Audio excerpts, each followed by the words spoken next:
నమస్తే. చలో కాళేశ్వరం పేరుతో కేటీఆర్ మరో డ్రామాకు తెరదీశారు. ఇవాళ ఉదయం 8 గంటలకి తెలంగాణ భవన్ నుంచి కేటీఆర్తో పాటు వాళ్ళ ఎమ్మెల్యేలు, సీనియర్ నాయకులు అంతా బయలుదేరి మేడిగడ్డకు వెళ్ళారు. సో ఇది కాళేశ్వరం ప్రాజెక్ట్ని పూర్తిగా కొట్టుకుపోయేలా చేయడానికి కాంగ్రెస్ పార్టీ, కాంగ్రెస్ ప్రభుత్వం ప్రయత్నం చేస్తున్నదని, మనలాంటి వాళ్ళు మాట్లాడేదంతా తప్పు అని, దాన్ని మేమేదో నిరూపిస్తామని వీళ్ళు బస్సుల్లో బయలుదేరారు. సో మరి ఏం నిరూపిస్తారో ఏంటి అన్నది మనం ప్రతిరోజు మాట్లాడుతూ ఉన్నాం. సో ఈ అంశం ఖచ్చితంగా చర్చ జరగాల్సిందే. కేటీఆర్ కూడా ఒక రకంగా మంచి పనే చేసిండు. ఎందుకంటే ఈ అంశాన్ని లైవ్లో ఉంచడం అన్నది తెలంగాణ సమాజానికి అత్యంత కీలకమైన విషయం. సో కేటీఆర్ చేసిన ఈ అంశం ఆయనకి ఏమైనా ఉపయోగపడ్డదా, నష్టం చేసిందా? ఏ స్ట్రాటజీతో, ప్రతి ఒక్క పార్టీకి ఒక పొలిటికల్ స్ట్రాటజీ ఉంటుంది. అల్టిమేట్గా వాళ్ళు చేసే ప్రతి పని కూడా రాజకీయంగా ఏమైనా ఉపయోగపడుతుందా అన్న యాంగిల్లోనే చేస్తారు. మరి ఇదేమైనా కేసీఆర్కి ఉపయోగపడ్డదా, ఆ పార్టీని నిండా ముంచిందా? సో ఇవన్నీ మనం డిస్కస్ చేద్దాం. నా ముందు ఆకునూరి మురళీ సార్ ఉన్నారు, ఎస్డిఎఫ్ కన్వీనర్. సార్ నమస్తే. నమస్తే. యా, ఎట్లా చూస్తున్నారు సార్ మీరు? కాంగ్రెస్ ముఖ్యమంత్రి, అంటే తెలంగాణ ముఖ్యమంత్రి, కాంగ్రెస్ పార్టీ నాయకులు, మంత్రులు అందరూ చలో మేడిగడ్డ అని వాళ్ళొక పిలుపునిచ్చారు. ఇప్పుడు కేటీఆర్ చలో మేడిగడ్డ అని పిలుపునిచ్చి ఆయన కూడా బస్సులో బయలుదేరిండు.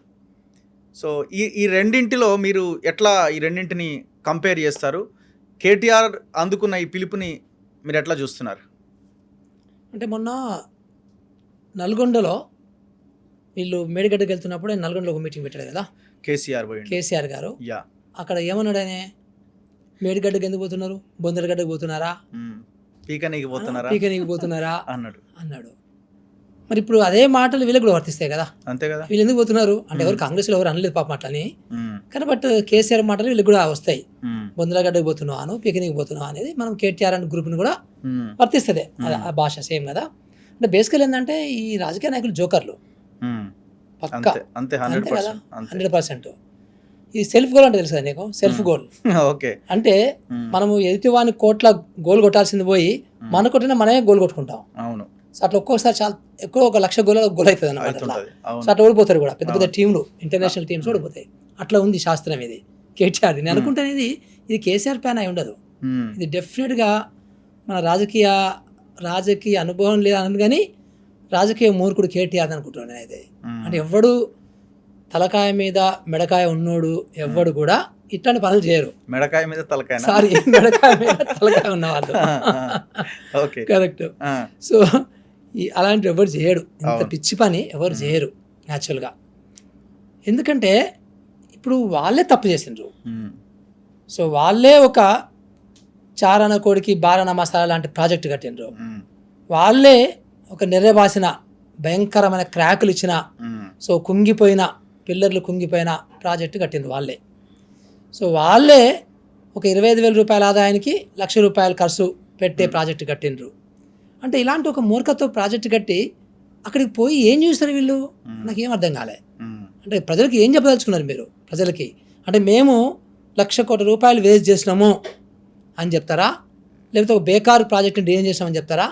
లేకపోతే మేము బాధగా కట్టినటువంటి ప్రాజెక్టు కుంగిపోయింది, చూడండి ఎట్లా కుంగిపోయిందో అని చెప్తారా?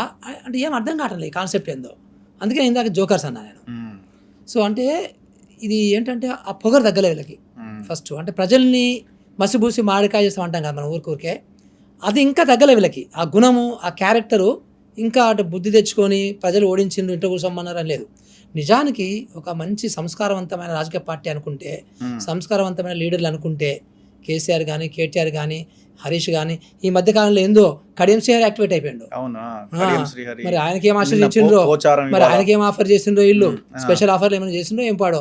సరే పోచారం అంటే ముసాయిన ముందు పెడతారు, అది వేరే విషయం. కానీ కడియం శ్రీహరి ఎందుకు బాగా ఉత్సాహంగా పొంగిపోతుండే, ఎందుకు అర్థం కాలే.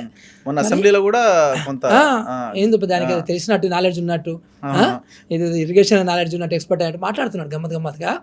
సో అంటే బట్ బేసికల్లీ ఏంటంటే వీళ్ళందరూ కూడా నిజమైన మంచి సంస్కారవంతులు అయితే ఏంటంటే ఒక 1 year వరకు నోరు మూసుకొని కూర్చోవాలి.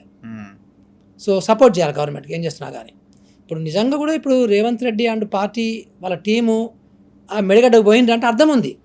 ఎందుకంటే ఒక ₹1,00,000 కోట్ల వేస్ట్ చేసింది అనేది ఏ రాజకీయ పార్టీ అనేది ఎక్స్పోజ్ చేయాలని చూస్తారు వాళ్ళు సహజంగా కూడా.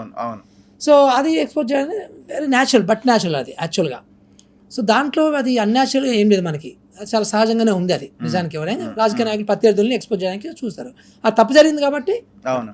నిజానికి వీళ్ళేం చేయాలి, అవును భయ్ తప్పు అయిపోయింది మాది, మరి ఇంజనీర్లు చేసిండ్రు తప్పు, మరి మా కేసీఆర్ ఇంజనీర్ గారు చేసిండ్రు, మొత్తం తప్పు అయితే అయింది అని ప్రజలకు క్షమాపణ చెప్పి సో నోరు మూసుకొని ఇంట్లో కూర్చోవాలి కొన్ని రోజులు వెళ్ళు. సో ఇంకా కాంగ్రెస్ వాళ్ళు ఇంకా పెద్ద పెద్ద తప్పులు ఏమైనా చేస్తే అప్పుడు వెయిట్ చేయాల్సింది. సరే, లేకుంటే పొలిటికల్ పార్టీ కాబట్టి సరే ఇక వాళ్ళందరూ అబద్ధాలు చెప్తారు, అందరూ ఈ రకంగా గింత పచ్చి అబద్ధాలా, అబద్ధాలు చెప్తారు కరెక్టే.